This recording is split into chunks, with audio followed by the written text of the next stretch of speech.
Le SOFINS, séminaire des forces spéciales, s'est déroulé cette semaine sur le camp militaire de Souges, un événement mettant en valeur à la fois les innovations et les unités de forces spéciales rattachées au commandement des opérations spéciales, sur lequel était présent le ministre de la Défense Jean-Yves Le Drian.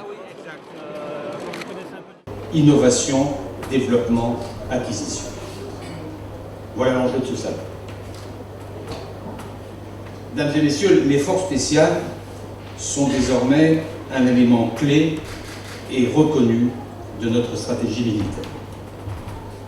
Dans le livre blanc, puis dans la programmation militaire, elles ont été élevées au rang des priorités stratégiques.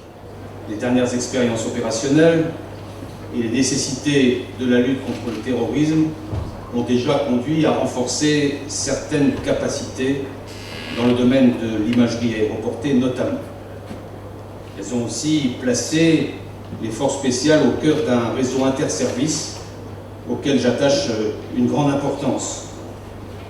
En effet, dès que les forces spéciales s'engagent contre des groupes terroristes, il est essentiel qu'elles disposent d'un renseignement exhaustif et actualisé, fruit de la fusion d'informations provenant des différents services de renseignement. L'expérience prouve que c'est bien cette intégration en temps réel du renseignement qui nous permet d'anticiper, qui nous permet d'agir vite et loin.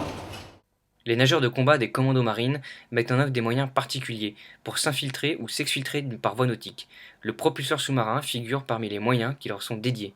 Il peut être aérolargable, il peut être aussi transporté par hélicoptère.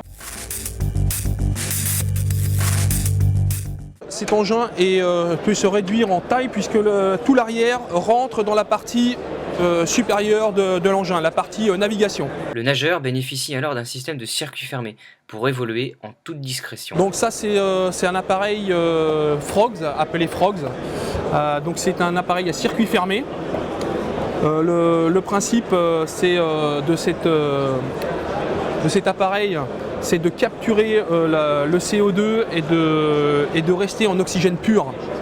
Donc la capture du CO2 se fait par une cartouche de chaux, un faux poumon ici qu'on peut apercevoir.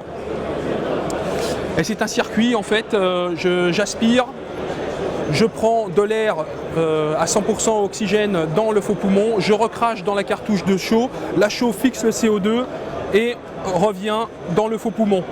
Donc c'est un appareil qui peut durer jusqu'à 4 heures sous l'eau. L'inconvénient, parce qu'il n'y a pas que des avantages sur cet appareil, c'est qu'on ne peut pas descendre en dessous de 7 mètres puisqu'on est à 100% d'oxygène et que l'oxygène en dessous de 7 mètres est toxique. Entre innovation et opération, les forces spéciales démontrent ainsi leur savoir-faire particulier, leur permettant aujourd'hui de remplir des missions sensibles exigeantes sur de nombreux théâtres d'opération.